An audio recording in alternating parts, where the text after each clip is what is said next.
Let us start with a number. $469 million.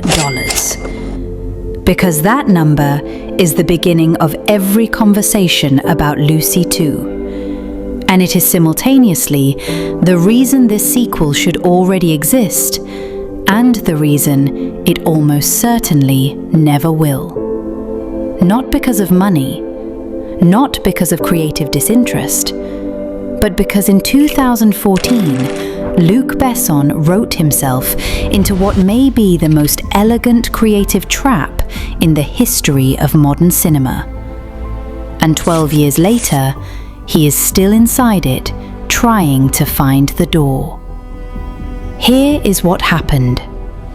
In 2014, Scarlett Johansson played Lucy Miller, a young woman accidentally dosed with an experimental synthetic compound called CPH4.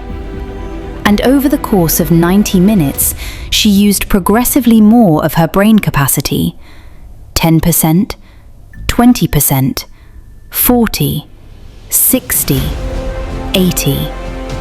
And at 100%, she transcended human existence entirely.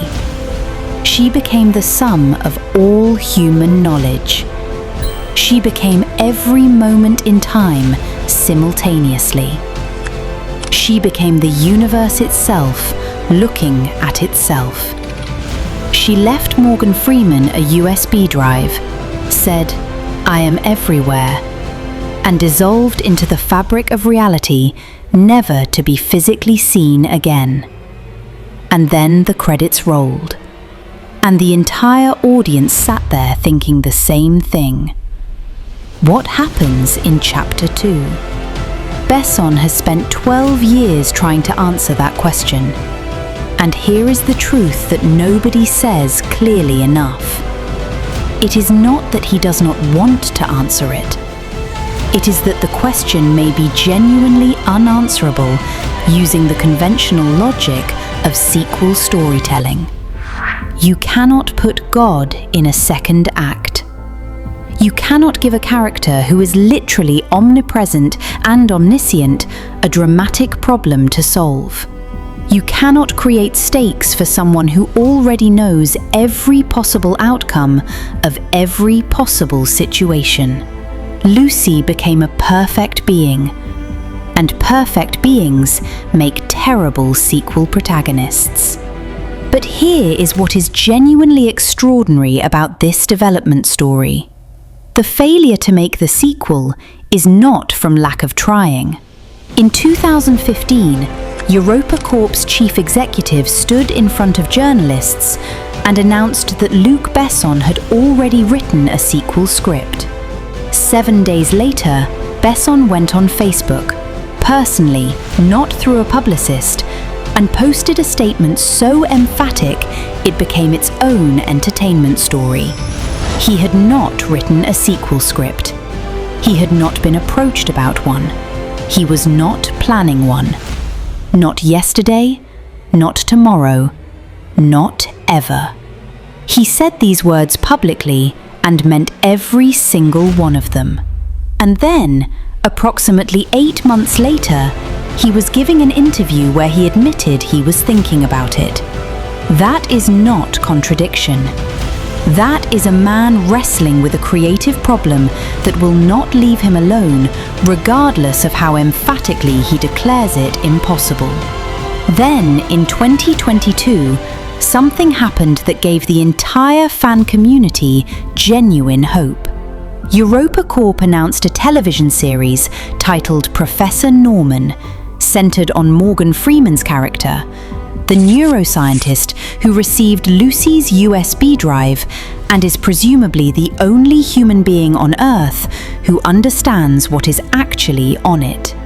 The show was announced with real production backing, Village Roadshow attached, Morgan Freeman interested in returning, and then 3 years of complete silence followed. Not a single update. Not one casting announcement. Not even a studio note about development status. The most logical creative backdoor into the Lucy universe. A a story told from the perspective of the human witness rather than the transcendent being, announced and then apparently forgotten by everyone involved, including the people who announced it. Meanwhile, Scarlett Johansson has not been idle. She launched her own production company, These Pictures, and is actively developing and producing projects on her own creative terms. She has never formally ruled out a return to Lucy. She has never closed that door. And here is the thing that nobody has fully explored: the possibility that Johansson herself could develop Lucy 2 through These Pictures without waiting for Besson or EuropaCorp to solve the creative problem. The rights situation is complicated. EuropaCorp owns the IP, but creative licensing deals in Hollywood have resolved far more complicated ownership questions than this one. If Scarlett Johansson wants Lucy 2 badly enough and brings the right creative team, someone like Denis Villeneuve, who turned Blade Runner into a philosophical sequel masterpiece despite an apparently conclusive original ending, the door is not actually closed. It is just very, very heavy, somewhere in the criminal underworld. New subjects are presumably being dosed and transformed right now, going through their own versions of Lucy's journey, potentially reaching their own thresholds of expanded consciousness, with no guidance from the woman who navigated it first, because she is now a data pattern distributed across the entire information infrastructure of the planet. Professor Norman holds the USB drive. The USB drive contains Lucy's knowledge, and Lucy's knowledge presumably includes exactly how to stop the next transformation from consuming another human being the way it consumed her. That is a sequel. That is dramatic stakes. That is a story about the specific horror of becoming something that cannot be human anymore, told from the perspective of the people who loved her and are now trying to prevent it from happening to someone else. The franchise has never been closer to a sequel than it is right now. Johansson is producing. Besson is still thinking about it, whether he admits it or not. EuropaCorp has new leadership. The Professor Norman show could be resurrected as the entry point the story needs.